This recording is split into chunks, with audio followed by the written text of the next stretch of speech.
नमस्कार, आप देख रहे हैं एसटीवी न्यूज। मैं हूं रणधीर कुमार। उत्तर बिहार की प्रमुख खबरों की शुरुआत में डालते हैं आज की सुर्खियों पर एक नजर।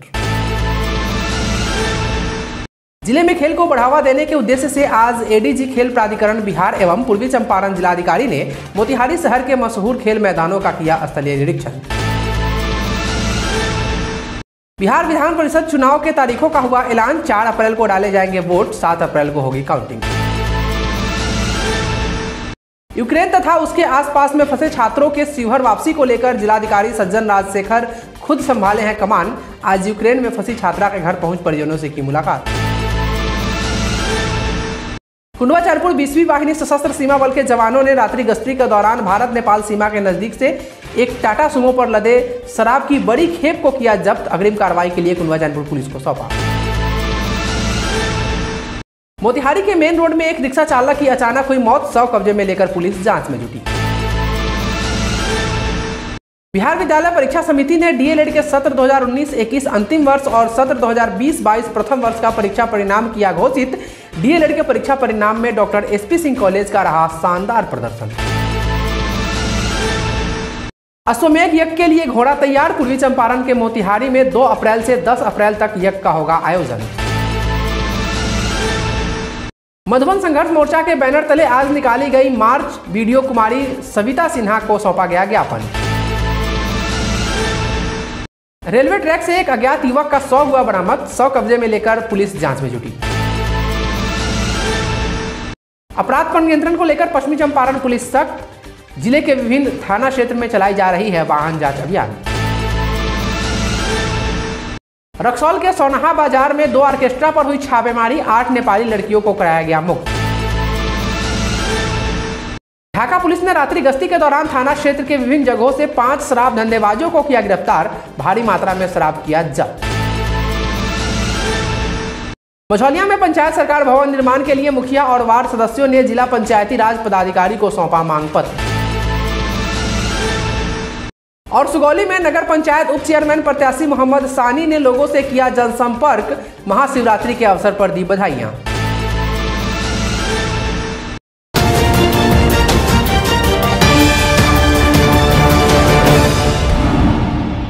जिले भर में खेल को बढ़ावा देने के उद्देश्य से आज रविचंद्रन शंकरन एडीजी खेल प्राधिकरण बिहार एवं पूर्वी चंपारण जिलाधिकारी शीर्षत कपिल अशोक क्षेत्र भ्रमण कार्यक्रम के दौरान शहर के मशहूर खेल मैदानों का स्थलीय निरीक्षण करने पहुंचे। इस दौरान उन्होंने अपनी पूरी टीम के साथ हवाई अड्डा मैदान, sports club, rowing club, MS college, IMA भवन, जिला स्कूल खेल मैदान, खेल भवन का जायजा लेने पहुंचे एवं जिले भर में खेल को बढ़ावा देने के लिए संबंधित पदाधिकारियों को कई आवश्यक दिशा निर्देश दिए। उन्होंने कहा कि शहर के सभी विख्यात खेल मैदान को अतिक्रमण मुक्त किया जाएगा, साथ ही खेल संबंधित सभी सुविधाएं उपलब्ध कराए जाएंगे। खेल भवन मोतिहारी के निरीक्षण के क्रम में उन्होंने कहा कि यह जिला वासियों के लिए एक बड़ी उपलब्धि है। खेल भवन से जिला के युवा वर्ग को शारीरिक एवं बौद्धिक क्षमता में वृद्धि हो सकेगी। उन्होंने कहा कि जिला स्तर पर विभिन्न स्पर्धाओं में उत्कृष्ट खिलाड़ियों का चयन करते हुए राज्य स्तर पर चयनित उत्कृष्ट खिलाड़ियों को राष्ट्रीय एवं अंतर्राष्ट्रीय स्तर तक पहुंचाने हेतु हर संभव प्रयास किए जाएंगे। पूरा बिहार में भ्रमण करके मुझे सेलेक्ट करके सरकार के पास प्रस्ताव रखना है कि कौन सी जिला में या कौन सी प्रमंडल में हम खेल के लिए एक्सीलेंस सेंटर बना सकेंगे। तो ये 3 जो मैं बताया मैंडेट, इसी मैंडेट के तहत मैं हर जिला का भ्रमण पिछले 4 हफ्ते से कर रहा हूँ। तो यहाँ आने के बाद इनफैक्ट मैं 2 हफ्ते पहले बेतिया भी गया था। तो बेतिया, भगा, मोतिहारी ये सब इलाके में घूमने के बाद मुझे एक चीज़ को क्लियर कट मेरे को समझ में आ गया कि यहाँ हुनर भरा हुआ है, एकदम भरा हुआ है। चाहे फुटबॉल हो या साइकिलिंग हो, एथलेटिक्स हो, टेक्वांडो हो, जो भी गेम है, फॉर दैट मैटर फेंसिंग में भी है। तो हुनर बहुत ज़्यादा भरा हुआ है इस बेल्ट में, इस पूरे इलाका में। तो मुझे उम्मीद है और मैं तो अपने आप को कन्विंस कर लिया हूँ कि उत्तर बिहार में एक सेंटर ऑफ एक्सीलेंस खेल के लिए बनेगा तो वो मोतिहारी में बनेगा। तो ये हम आप लोगों को ये बताना चाहूँगा बिकॉज़ यहाँ टैलेंट बहुत है। और टैलेंट के साथ साथ यहाँ का जो पदाधिकारी डीएम साहब खेल के लिए एकदम सब कुछ करने के लिए तैयार है और खुद खिलाड़ी हैं और खेल के लिए इतना पैशनेट है इतना उनकी रुचि है खेल में, वो तो मैं उदाहरण के रूप में बताऊंगा। मैं आज सुबह जाके देखे थे जो रोइंग क्लब 1998 में उद्घाटन किया हुआ रोइंग क्लब को पुनर्जीवित करके उनको चालू करने के लिए इन्होंने इतना प्रयास किया। तो ऐसा डीएम साहब लोग मिलना मुश्किल है खेल के लिए। तो जहाँ जहाँ इस तरह का डीएम साहब लोग रुचि ले रहे हैं वो सब जगह पर भी सेंटर ऑफ एक्सीलेंस को हम लोग खोलेंगे। पूर्वी चंपारण जिला अंतर्गत कुंडवा चैनपुर स्थित 20वीं वाहिनी सशस्त्र सीमा बल के जवानों ने रात्रि गश्ती के दौरान भारत नेपाल सीमा के पिलर संख्या 348 के नजदीक से शराब से लदी एक टाटा सुमो विक्टा को जब्त करते हुए कुंडवा चैनपुर पुलिस को सौंप दिया है। वहीं एसएसबी के जवानों को देखते ही शराब धंधेबाज अंधेरे का फायदा उठाते हुए वाहन के साथ शराब को छोड़कर भागने में सफल रहा। कुंडवा चैनपुर थाना अध्यक्ष रमन कुमार ने इस संबंध में विस्तृत जानकारी देते हुए बताया कि टाटा सुमो विक्टा गाड़ी के अंदर से कुल 2760 बोतल नेपाली सॉफी शराब बरामद हुआ है, जिसको लेकर अज्ञात शराब धंधेबाजों के विरुद्ध बिहार मद्य निषेध तथा उत्पाद अधिनियम के सुसंगत धाराओं के तहत मामला दर्ज कर लिया गया है और आगे की कार्रवाई की जा रही है। यूक्रेन तथा उसके आसपास फंसे छात्रों के शिवहर वापसी को लेकर जिलाधिकारी सज्जन राजशेखर खुद कमान संभाल लिए हैं। जानकारी के मुताबिक शिवहर जिले के 6 छात्र छात्राएं यूक्रेन में फंसे हुए हैं। आज प्रेस कॉन्फ्रेंस के दौरान जिलाधिकारी ने बताया कि सभी के परिजनों से बात की गई है, वापस भारत लाने और शिवहर वापसी को लेकर प्रयास जारी है। आगे उन्होंने क्या कहा सुनिए। सूचना के मुताबिक हम लोग के 5 व्यक्ति है, स्टूडेंट्स है, तो यूक्रेन का जो फंसा था जिसमें से 4 है तो यूक्रेन के बाहर निकल चुका है, केवल 1 है तो शिवांगी रंजना, तो वो अभी यूक्रेन में वो खार्किव में थी, खार्किव के मेडिकल कॉलेज में थी। वो अभी हमको सुबह में उनका परिवार लोग को मिला, सूचना मिला कि वो वहाँ से भी निकल चुकी है, तो हंगेरी बॉर्डर की तरफ जा रही है। बाकी जो 4 लोग में जिसमें प्रभात रंजन है तो वो शिवहर फतेहपुर का है, वो यहाँ पहुँच चुके हैं कल रात सुबह 12:30 बजे। और चंदन कुमार गुप्ता है वो अभी स्लोवाकिया के इंडियन एम्बेसी में है, तो वो वहाँ से वो सेफ है, लेकिन वहाँ से नेक्स्ट फ्लाइट से वो आ जाएगा। अंकित कुमार है वो मोल्डोवा तक पहुँच गया है, वो भी यूक्रेन के बाहर आएगा। सुधांशु रंजन है वो रोमानिया तक पहुँच गया है, वहाँ पे वो फ्लाइट अगले फ्लाइट ऑपरेशन गंगा से किसी फ्लाइट से वो फ्लाइट से यहाँ पहुँच जाएगा, वो भी इंतज़ार है। सर इसके अलावा एक और हमको एक लड़का का नाम आया है उज्जवल कुमार, जो शिवहर का ही है, शिवहर प्रखंड का ही है, तो उनका भी हम लोग फॉलो करके उनको यहाँ से लाने के लिए हम व्यवस्था करेंगे। वहीं यूक्रेन में फंसे शिवहर के छात्र छात्राओं को वापस लाने को लेकर डीएम सज्जन राजशेखर ने बैडिया गांव स्थित छात्रा शिवांगी रंजन के घर पहुंचकर उनके परिजनों से बात की और शिवांगी के संबंध में विस्तृत जानकारी ली। वहीं शिवांगी से फोन पर बात की और ताजा स्थिति से अवगत हुए। घर पहुंचने के बाद बहुत अच्छा लग रहा है, जब आप ऐसे देश में फंसे हो जहाँ पे कब क्या हो जाए, किसकी कोई मतलब कभी अटैक हो जाए, कभी कुछ हो जाए, और वहाँ से जब सुरक्षित घर आ जाए तो बहुत अच्छा महसूस होता है। और इसमें हमारा भारत सरकार का एक बहुत महत्वपूर्ण योगदान रहा। हमें पहले रोमानिया बॉर्डर ले जाया गया, उसके बाद इंडियन एम्बेसी ने काफ़ी हमारी मदद की, वहाँ से हमें बुचारेस्ट एयरपोर्ट हम गए और वहाँ से हमारी एयर इंडिया की फ़्लाइट जो कि करीब रात को 8 बजे वहाँ से उड़ी और सुबह 6:30 बजे हम न्यू दिल्ली उतर गए। वहाँ आने के बाद बिहार सरकार ने भी वहाँ पे हमारे लिए एक अलग यहाँ पे व्यवस्था की थी, और उसके बाद वहाँ से हमें लाया गया पटना, और वहाँ से मैं अपने फैमिली के साथ वापस घर आया। काफ़ी अच्छा महसूस हो रहा है मुझे, और मैं उम्मीद करता हूँ कि और भी भारतीय छात्र जो वहाँ पे फंसे हुए हैं उन सबको लाने की एक वहाँ पे भारत सरकार बहुत वहाँ पे हेल्प कर रही है। सो कोई पैनिक ना होए और सब वापस आएंगे, मैं सबसे यही आशा करता हूँ।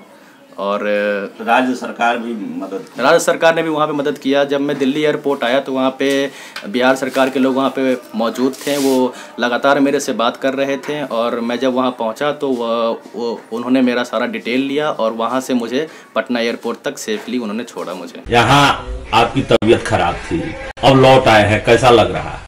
अच्छा लग रहा है। क्या क्या बनाए थे प्रभात? ये जो नॉनवेज दोनों खाना बनाए थे। ओ, उनके पसंद का। हाँ। और सरकार जो आश्वासन दे रही थी कि हम वापस लाएंगे, सरकार के लिए क्या करना चाहते? बहुत खुशी हो रहा है कि बच्चों से को घर पहुँचाए वापस लौटा। कितना खुशी है? बहुत खुशी है, बहुत खुशी है। वहाँ फंसे थे तब क्या चल रहा था दिमाग में? यहाँ सब लोग बहुत बेचैन थे, बहुत चिंता में थे। जब से युद्ध हुआ 24 तारीख को जो फर्स्ट हुआ, उसके बाद से हम लोगों का नींद खराब हो गया। अभी तक कल से जब यहाँ आया तो हम सरकार के बातों पर भरोसा थी, मोदी सरकार की भरोसा? हाँ, बहुत हद तक भरोसा था। उन्होंने ऐसा किया भी। और हमारा एक बच्चा यहाँ रोमानिया बॉर्डर से और सरकार के सहयोग से फ्लाइट से दिल्ली तक पहुँचा। फिर दिल्ली में व्यवस्था थी और वहाँ से फिर पटना पहुँचा। पटना से फिर हम इनको अपनी व्यवस्था पर यहाँ लिया है। हम खुद गए थे पटना से एयरपोर्ट पर और वहाँ से इनको रात में लाया। बिहार विधान परिषद चुनाव की डुगडुगी बज गई है। चुनाव आयोग ने बिहार विधान परिषद की खाली 24 सीटों पर वोटिंग और काउंटिंग की तारीखों का ऐलान कर दिया है। इस संबंध में आज पूर्वी चंपारण जिलाधिकारी शीर्षत कपिल अशोक ने प्रेस वार्ता की और बताया कि 4 अप्रैल को मतदान होगा और मतगणना 7 अप्रैल को की जाएगी। आगे उन्होंने क्या कहा, सुनिए। भारत निर्वाचन आयोग के द्वारा प्रेस नोट जो जारी किया गया है उसमें अधिसूचना जो होगी वो 9 मार्च 2022 को होगी। इसके बाद नॉमिनेशन यानी नाम निर्देशन की अंतिम तिथि 16 मार्च 2022 रहेगी। जो स्क्रूटिनी होती है नॉमिनेशन की वो 17 मार्च 2022 को रहेगी। उसके बाद अभ्यर्थियाएँ वापस लेने के लिए जो अंतिम तिथि रहती है कैंडिडेचर वापस लेने के लिए वो 21 मार्च 2022 रहेगी। मतदान की तिथि 4 अप्रैल 2022 मतदान की तिथि 4 अप्रैल 2022 रहेगी और मतदान का समय सुबह 8 बजे से शाम के 4 बजे तक रहेगा। और मतगणना जो है 7 अप्रैल 2022 को होगी। जैसे ही प्रेस नोट जारी किया गया है तो आदर्श आचार संहिता ऑटोमेटिकली जो है क्षेत्र में लागू की गई है। इसमें AROs जो है संबंधित हमारे अनुमंडल पदाधिकारी रहेंगे। साथ ही 27 ब्लॉक्स पे ये चुनाव हमारे द्वारा किया जाएगा। और जो वोटर्स हैं हमारे वो 6,612 वोटर्स रहेंगे जो कि इस चुनाव में अपना मतदान का हक पूर्ण करेंगे। ये स्थानीय प्राधिकार का निर्वाचन है 2022 का और पूर्वी चंपारण में एक सीट यहाँ पे है। धन्यवाद। मोतिहारी के मेन रोड में एक रिक्शा चालक की अचानक मौत हो गई। मृतक तुर्कौलिया थाना क्षेत्र निवासी बताया जा रहा है। जानकारी के मुताबिक मृतक मोतिहारी में रिक्शा चलाते थे और रोज की तरह आज भी रिक्शा लेकर मेन रोड चलाने आए थे। तभी अचानक तबीयत बिगड़ी और उनकी मौत हो गई। मौके पर नाका नंबर 2 से पहुंची पुलिस ने शव को कब्जे में लेकर पोस्टमार्टम के लिए भेज दिया। वहां मौजूद लोग हार्ट अटैक से मौत होने की आशंका जाहिर कर रहे हैं। अब पोस्टमार्टम रिपोर्ट आने के बाद ही मौत के सही कारणों का पता चल पाएगा। आए थे रिक्शा चलाने, ठीक है ना, हम रिक्शा दिए हैं, बहुत पुराने ड्राइवर हैं और चलाए हैं। पता नहीं कैसे क्या हुआ है, ये लोग गया है लोग कि भैया चलिए आप ही का रिक्शा है, मेरा है। क्या नाम है इनका? शंकर मौर्य। हमारे समाज में डॉक्टर को दूसरे भगवान का दर्जा दिया जाता है। हालांकि मौत एक हकीकत है जो कुदरत का फैसला होता है, लेकिन धरती पर डॉक्टर ही एक ऐसा शख्स है जो किसी को भी मौत के मुंह में जाने से बचा सकता है। तिल तिल मरते किसी इंसान को जिंदगी दे सकता है और खोई हुई उम्मीदों को जीता जागता उत्साह दे सकता है। ऐसा ही एक चमत्कार हुआ है मोतिहारी के स्टोन क्लिनिक में। जानकारी के मुताबिक बेहद गंभीर स्थिति में यहां एक मरीज को भर्ती कराया गया था और उसके बचने की उम्मीद परिजन भी खो चुके थे। लेकिन अस्पताल के कुशल चिकित्सा से न सिर्फ मरीज ठीक हो गया बल्कि उन्हें डिस्चार्ज भी कर दिया गया है। सुनिए मरीज ने STV न्यूज से बात करते हुए क्या कहा। जी, क्या नाम है आपका? देवलाल साहब। कहाँ घर है? सलेमपुर। सलेमपुर। क्या हो रहा था आपको, क्या परेशानी हो रहा था? परेशानी ये रहे कि पेशाब द्वारा ब्लॉडिंग आवत रहे तो सर जी के देखौनी तो ऑपरेशन भी ठीक बानी। अच्छा, आज आप डिस्चार्ज होके जा रहे हैं घर? जी। वहीं अस्पताल के प्रबंधक ने STV न्यूज को इस संदर्भ में जानकारी देते हुए क्या कहा, सुनिए। ये मरीज की स्थिति बहुत दयनीय थी। पेशेंट पेशाब के रास्ते से खून आने का शिकायत लेकर के आया स्टोन क्लिनिक में।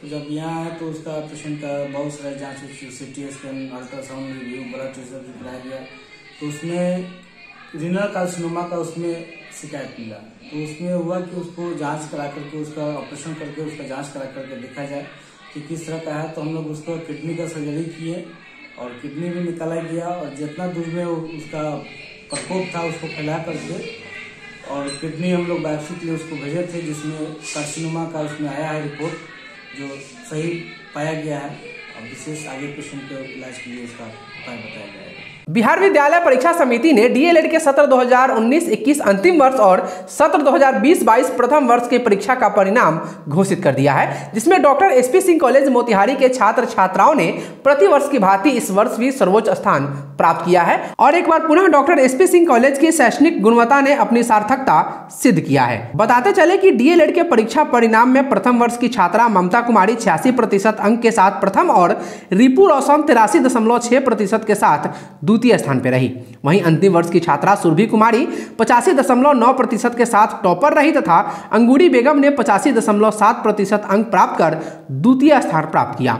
कॉलेज के चेयरमैन डॉक्टर एसपी सिंह ने उत्तम परिणाम को पुनः बड़ी उपलब्धि बताया। उन्होंने निदेशक रंजीत कुमार की दूरदर्शिता, कोरोना लॉकडाउन के समय लिए गए त्वरित निर्णयों और उनकी तकनीकी कौशल को उल्लेखित करते हुए उनके हर परिस्थिति में छात्रों की पढ़ाई को सर्वोपरि रखने को इस उपलब्धि का आधार बताया। कॉलेज के निदेशक रंजीत कुमार ने कहा कि शिक्षक बनने का सपना रखने वाले इन छात्र छात्राओं में अच्छे परिणाम को लेकर हर्ष का माहौल है। उन्होंने सभी छात्रों को कठिन कोरोना काल वाले लॉकडाउन के समय ऑनलाइन कक्षाओं द्वारा नियमित रूप से अध्ययन कर इस शानदार उपलब्धि के लिए दिल से धन्यवाद अर्पित किया। साथ ही प्राचार्य डॉक्टर डीएन सिंह और जियाउल जी को ऑनलाइन कक्षा के शानदार समन्वय एवं सभी प्रोफेसर और कर्मचारियों को इस शानदार उपलब्धि का भागीदार बताया। उन्होंने बताया कि अब यह कॉलेज उत्कृष्ट शिक्षा प्रदान करने के पथ पर प्रगतिशील हो चला है और यह अब ऑटो पायलट मोड में आ चुका है। उन्होंने फ्री कॉलेज की बस सेवा को भी एक कुंजी बताया, जिससे छात्रों की कॉलेज में आने जाने में बहुत सुविधा होती है। उन्होंने महाविद्यालय और संपूर्ण कैंपस के जनसंपर्क पदाधिकारी और महाविद्यालय के आंतरिक मूल्यांकन अधिकारी मुकेश कुमार को उनके द्वारा गुणवत्ता के लिए लगातार किए जाने वाले प्रयासों को सराहते हुए भविष्य में और भी बेहतरी के लिए शुभकामनाएं अर्पित की। मधुबन नगर पंचायत बने बिना ही मधुबन को पीएम आवास योजना, केरोसिन आदि सुविधाओं से वंचित किए जाने व नगर पंचायत के दर से बिजली बिल, भू राजस्व व जमीन रजिस्ट्री का चार्ज दिए जाने के विरुद्ध में मधुबन संघर्ष मोर्चा के बैनर तले मोर्चा निकाला गया। इसके साथ ही मोर्चा में शामिल पैक्स अध्यक्ष शिवशंकर यादव के नेतृत्व में वीडियो कुमारी सविता सिन्हा को ज्ञापन सौंपा गया। इस दौरान मोर्चा में शामिल लोगों ने क्या कहा, सुनिए। नगर पंचायत को टैक्स हम लोग को वंचित करे और नहीं तो पंचायत हटाकर नगर पंचायत को दर्जा दे और नगर पंचायत के चुनाव करावे। यही हमारी सरकार से और शासन प्रशासन से हम मधुबन वासियों का मांग है। अगर ये ऐसा नहीं हुआ तब हम लोग रोड पर उतरकर चरणबद्ध जो है आंदोलन करेंगे, धरना देंगे, सरकार का नींद को हराम कर देंगे। अब काफ़ी समय बीत गया, क्योंकि हम लोग वोट देते हैं पंचायत को, टैक्स देते हैं नगर पंचायत को और हम लोग पंचायत के अधिकार से वंचित है। यहाँ के मिट्टी तेल और इंदिरा आवास बंद है। मिट्टी तेल ही बंद क्यों है जब पंचायत है तब, और जब नगर पंचायत है तो फिर नगर पंचायत को हमको सुविधा क्यों नहीं मिल रहा है। और नगर पंचायत के नाम पर हम लोग बिजली के 7 रुपये यूनिट देते हैं। रजिस्ट्री ज़मीन जो जाते हैं हम लोग लिखवाने या बेचने या खरीदने, वहाँ नगर पंचायत को टैक्स मिलता है हम लोग पंचायत में, बाकी टैक्स देते हैं नगर पंचायत। मांग तो बड़ी है जी, आपके साथ जन समर्थन कम देखा जा रहा है, इसके पीछे क्या कारण? नहीं तो जन समर्थक नहीं, लगभग पूरे मधुबन, उत्तरी दक्षिणी मधुबन की जनता लोग टोटल जान रहे हैं। 11 वर्षों से मधुबन के इंदिरा आवास मिट्टी तेल बंद है। सभी लोग को मालूम है कि न नगर पंचायत है न पंचायत है। अगर दोनों में एक अगर स्पष्ट हो जाए, उसके अगर हमको सुविधा मिलना चाहिए। अगर पंचायत है तो पंचायत की सुविधा मिले। आप जिम्मेवार किसको मानते हैं? जिम्मेवार हम तो यहाँ के स्थानीय माननीय विधायक जी से मांग करते हैं, सांसद महोदय से बात करते हैं, हम माननीय मुख्यमंत्री जी से बात करते हैं। मुख्यमंत्री जी तेतरिया में आए थे, उन्होंने मधुबन को नगर पंचायत की घोषणा की है और अभी तक चुनाव नहीं हुआ नगर पंचायत को, पंचायती के चुनाव रहा है। तो हमको ये नहीं कहना है कि नगर पंचायत के चुनाव हो या पंचायत के चुनाव हो। अगर पंचायतें हैं तो इंदिरा आवास और मिट्टी तेल गरीबों को मिलना चाहिए। अगली खबर बेतिया से है, जहां रेलवे ट्रैक से एक अज्ञात युवक का शव मिला है, जिससे इलाके में सनसनी फैल गई है। घटना बेतिया रेलवे स्टेशन के पूर्वी फाटक के पास की है। युवक की उम्र लगभग 24 वर्ष बताया जाता है। मौके पर पहुंची बेतिया जीआरपी ने शव को कब्जे में लेकर पोस्टमार्टम के लिए जीएमसीएच बेतिया भेज दिया है। वहीं शव की शिनाख्त के लिए जीआरपी ने फोटो सोशल मीडिया पर सर्कुलेट कर दिया है। बताया जा रहा है कि सुबह हरिवाटिका चौक के पास पूर्वी फाटक की तरफ लोगों ने ट्रैक के पास एक शव देखा, जिसकी सूचना रेलवे जीआरपी को दी। सूचना मिलते ही जीआरपी की टीम मौके पर पहुंची और छानबीन करते हुए शव को कब्जे में ले लिया। युवक के शरीर पर जख्म के कई निशान हैं, जिससे आशंका जताई जा रही है कि ट्रेन से गिरने के कारण मौत हुई होगी। बहरहाल बेतिया जीआरपी मामले की जांच कर रही है। बेतिया एसपी के निर्देश पर अपराध नियंत्रण को लेकर पश्चिमी चंपारण जिले के विभिन्न थाना क्षेत्र में जांच अभियान चलाया जा रहा है। मझौलिया में एएसआई लल्लन राम ने पुलिस बल के जवानों के साथ हाई स्कूल के समीप वाहन जांच अभियान चलाया। वाहन जांच अभियान के क्रम में वाहनों से संबंधित आवश्यक कागजातों, हेलमेट तथा डिक्की आदि की जांच की गई। इस संबंध में थाना अध्यक्ष अशोक कुमार ने बताया कि वरीय पदाधिकारी के निर्देश के आलोक में वाहन चेकिंग अभियान चलाया जा रहा है। जिनके पास वाहन से संबंधित कोई कागजात, ड्राइविंग लाइसेंस, इंश्योरेंस आदि नहीं है, वैसे लोगों के गाड़ियों को रोका गया है तथा कागज लाकर दिखाने के उपरांत ही हिदायत देकर उन्हें छोड़ा गया है। वाहन चालकों को वाहन चलाते समय हेलमेट का उपयोग करने की भी उन्होंने सलाह दी। Anti human trafficking unit team Raxaul द्वारा सोनाहा बाजार से 2 ऑर्केस्ट्रा पर छापा मारा गया, जिसमें 8 नेपाली लड़कियों को संचालकों के चुंगल से छुड़ाया गया। जानकारी के मुताबिक इन 8 लड़कियों में 4 नाबालिग लड़कियां भी थीं। इस छापेमारी के दौरान एएसटीयू रक्सौल के प्रभारी सीनियर इंस्पेक्टर मनोज कुमार शर्मा संयुक्त रूप से एनजीओ मिशन मुक्ति foundation, child line care sub centre Raxaul तथा पलनवा थाना की पुलिस भी शामिल थी। स्थानीय लोगों ने कहा कि हम लोग पहले भी इसकी शिकायत कर चुके हैं, किंतु आज जो हुआ उससे बहुत खुशी है। इस संबंध में सीनियर इंस्पेक्टर मनोज कुमार शर्मा ने कहा कि प्रयास रहेगा कि मानव तस्करी को बढ़ावा देने वाले जितने भी कारक हो उन सब पर कठोर प्रहार किया जाए और अब समाज के लोगों को ही ऐसे लोगों के विरुद्ध आवाज उठानी होगी। एनजीओ मिशन मुक्ति फाउंडेशन के डायरेक्टर वीरेंद्र सिंह ने कहा कि ऑर्केस्ट्रा के नाम पर लड़कियों के साथ बहुत अत्याचार, शारीरिक शोषण आदि किया जाता है और इसको रोकने के लिए कार्य किया जाता रहेगा। तुमने 1 लाख रुपए दिया 4 लड़की का, उस चारों का लिखत पड़ा था जिससे कि हम साबित कर पाएंगे तुम्हारा पैसा बाकी उसके पास? नहीं, हम कोई कागजात नहीं किए हैं। तो ऐसे ही दे दिया 25,000 रुपए एक आदमी का? जी। इकट्ठा दिया? कैसे कैसे दिया है? कब 15,000 भेजा है, कब 20,000, कब 30,000 यहीं बैठाए हैं, तो आई नहीं यहाँ। तुम्हारे कहने का मतलब ये है कि लड़की को बहला फुसला के चाहे जैसे भी वही लेके आती थी? हाँ, उनका काम है, हमारा काम है। तुम्हें नहीं पता पीछे कैसे आ रही है? बहुत शरीफ आदमी थे ना। समझ गया। क्या हुआ? अच्छा, ऑटो का आगे। तो कुल मिला के ये कहना चाह रहे हो कि तुम्हें खाली लड़की ला के दे दिया, पीछे क्या है मुझे नहीं पता, पीछे वो जो जाने। हाँ, बस यहाँ मेरा देख रेख है जो हाँ आपको कोई दिक्कत होगा चाहे कुछ होगा तो उसका जिम्मेवारी हम हैं, बस इतना ही हम जानते हैं। साटा कितने में करता था? साटा कितने में होता है? साटा कितना में हो रहा है? 18,000, 20,000, 22,000। अच्छा, उसमें से लड़की को कितना पैसा देता था? लड़की सबको कितना पैसा देते थे? 4,000, 3,500, 3,000 जैसा जिस तरह का है। अच्छा, अभी तक कितना पैसा दिया है? साउंड पिकअप है सब है। तो अभी तक कितना पैसा दिया है लड़की सबको? तो वही ना कह रहे हैं। तो वो तो मना कर रही है कि 1 रुपये नहीं दिया अभी तक। अच्छा, तो पूछिएगा ना जो हाँ मिला है कि नहीं मिला। पूर्वी चंपारण जिले के ढाका पुलिस ने आगामी होली पर्व को देखते हुए शराब धंधेबाजों के विरुद्ध लगातार कार्रवाई कर रही है। इसी कड़ी में ढाका पुलिस गुप्त सूचना के आधार पर मंगलवार की रात्रि थाना क्षेत्र के विभिन्न जगहों पर छापेमारी करते हुए 5 शराब धंधेबाजों को गिरफ्तार किया है। सभी धंधेबाज नेपाल से शराब की खेप ला रहे थे। गिरफ्तार सभी 5 धंधेबाजों के पास से 13 जूट की बोरी में रखे कुल 1230 बोतल नेपाल निर्मित शराब को जब्त किया गया है। ढाका थाना अध्यक्ष अभय कुमार ने जानकारी देते हुए बताया कि गिरफ्तार धंधेबाज ढाका थाना क्षेत्र के सेमरा गांव निवासी जयमंगल शाह के पुत्र राजकुमार शाह, करसहिया गांव निवासी जगन महतो के पुत्र संजय महतो, कड़मावा गांव निवासी स्वर्गीय नंदकिशोर पटेल का पुत्र मनीष कुमार, वहीं दूसरी ओर चिरैया थाना क्षेत्र के मधुबनी आश्रम गांव निवासी कमल सिंह का पुत्र शिवजी सिंह तथा कुंडवा चंदपुर थाना क्षेत्र के बढ़हरवा फतेह मोहम्मद गांव निवासी शंभू दुबे का पुत्र सतीश दुबे है। थाना अध्यक्ष अभय कुमार ने बताया कि गिरफ्तार सभी धंधेबाजों पर बिहार मद्य निषेध उत्पाद अधिनियम के सुसंगत धाराओं के तहत मामला दर्ज करते हुए सभी को न्यायिक हिरासत में भेज दिया गया है। सतयुग में अश्वमेध यज्ञ कराया जाता था, इस बात की जानकारी सभी को है, लेकिन बिहार के पूर्वी चंपारण जिले में मौजूदा समय में अश्वमेध यज्ञ होने जा रहा है। जानकारी के मुताबिक 2 अप्रैल से 10 अप्रैल तक आयोजित इस यज्ञ के लिए चांदी का घोड़ा तैयार किया गया है, जिस पर सोने की पॉलिश चढ़ाई गई है। इस घोड़े को गाड़ी पर रखकर यूपी, नेपाल समेत बिहार के कई जगहों पर भ्रमण कराया जाएगा, जिसके बाद इसकी प्राण प्रतिष्ठान कर स्थापित कर दिया जाएगा। बता दें कि मोतिहारी निवासी व्यवसायी सह समाज सेवी डॉक्टर शंभुनाथ सिकारिया को स्वप्न में निर्देश मिला था कि वो अश्वमेध यज्ञ कराएं। ऐसा करने से उनको यश की प्राप्ति होगी, साथ ही भारत विश्व गुरु बनने की राह पर आगे बढ़ेगा। ऐसे में उन्होंने यज्ञ कराने का फैसला लिया। अश्वमेध यज्ञ की तैयारियां बड़े जोर शोर से मोतिहारी की धरती पर चल रही है। इस संबंध में जानकारी देते हुए श्री सिकारिया ने कहा कि उनकी पत्नी नहीं है, ऐसे में जिस तरह भगवान राम ने मां सीता की मूर्ति बनाकर यज्ञ किया था वो भी उसी प्रकार करेंगे। यह अश्वमेध यज्ञ है जो भगवान राम के बाद, त्रेता के बाद पहली बार कलयुग में भारतवर्ष में पहला हो रहा है।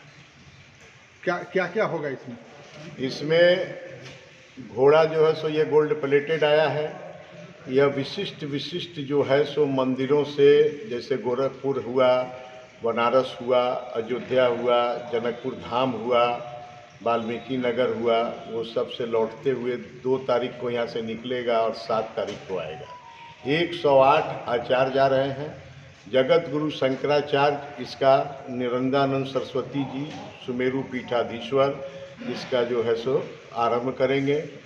2 तारीख को आरंभ करेंगे। 1 तारीख को हम लोग रथ से आचार्यों के साथ शोभा यात्रा लेके शहर में आएंगे।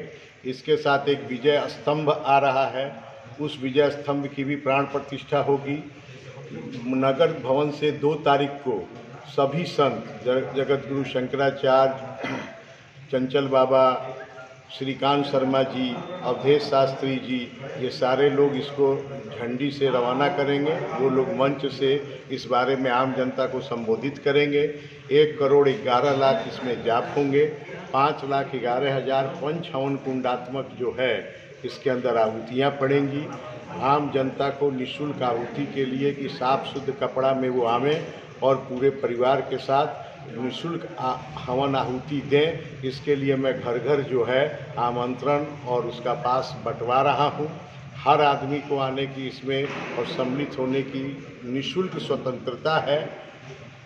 8 तारीख को जो है इसका अग्नि प्रवेश साक्षात्कार करने के बाद इस घोड़े की मंदिर में प्राण प्रतिष्ठा हो जाएगी। 2 तारीख को विजय स्तंभ की जो है स्थापना हो जाएगी। इसका मुख्य उद्देश्य विश्व कल्याण है। विजय स्तंभ का मुख्य उद्देश्य भारत को विश्व गुरु बनाना है। रोग आदि से यह अश्वमेघ यज्ञ, हमें लगता है आने वाली जो आपदा विपदा है उसमें कहीं ना कहीं आम जनता, राष्ट्र, मानव, हम सबों के लिए सहायक सिद्ध होगा। खबर पूर्वी चंपारण के सुगौली से है, जहां आगामी नगर पंचायत चुनाव को लेकर अभी से ही प्रत्याशी अपनी तैयारियों में जुट गए हैं। कई जगहों पर पोस्टर, बैनर के माध्यम से प्रत्याशी लोगों को अपनी फेवर में करने के लिए हर मुमकिन कोशिश कर रहे हैं। इसी बीच जाने माने समाज सेवी एवं उप चेयरमैन प्रत्याशी मोहम्मद सानी ने महाशिवरात्रि के अवसर पर शिवालय पहुंचकर मंदिर के मठाधीश से आशीर्वाद लिया। इस दौरान उन्होंने लोगों से जनसंपर्क कर शुभकामनाएं भी दी। मैं मोहम्मद सानी सुगौली नगर पंचायत उपाध्यक्ष पद का उम्मीदवार हूँ। महाशिवरात्रि के शुभ अवसर पे शिवाला मंदिर के प्रांगण में आए सभी जनता जनार्दन का हार्दिक अभिनंदन करता हूं। मझौलिया पंचायत के मुखिया सत्य प्रकाश सहित वार्ड सदस्यों ने जिला पंचायती राज पदाधिकारी को मांग पत्र सौंपकर मझौलिया में पंचायत सरकार भवन निर्माण कराने की मांग की है। मुखिया ने बताया कि पंचायत सरकार भवन के अभाव में लोगों को काफी कठिनाइयां हो रही हैं तथा जगह के अभाव में कागजातों का रख रखाव करना कष्टदायक हो गया है।